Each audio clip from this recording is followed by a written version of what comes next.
এই তোমার পেটে কি আছে গো? তোমার পেটুর মধ্যে কি আছে?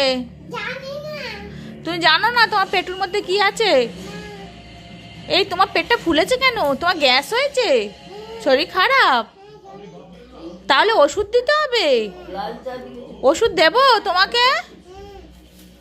বাবা, একটা গ্যাসের ওষুধ দাও সোনাইকে। যেন সোনাইয়ের গ্যাস হয়েছে, পেট ফুলে আছে, সোনার শরীর খারাপ। দেখি দেখি দেখি দেখি পেটু দেখি। বাবা, দেখি একবার পেটু দেখি। দেখি এসো তো দেখি তোমার পেটুর মধ্যে কি আছে। দেখি দেখি দেখি পেটটা ফুলেছে কেন? দেখি দেখি দেখি। ওলে বালে, পেটের মধ্যে অরেঞ্জ ভর্তি করে রেখে দিয়েছে। অরেঞ্জ, দুটো অরেঞ্জ রেখেছে পেটুর মধ্যে। কি দুষ্টু! এই এই এই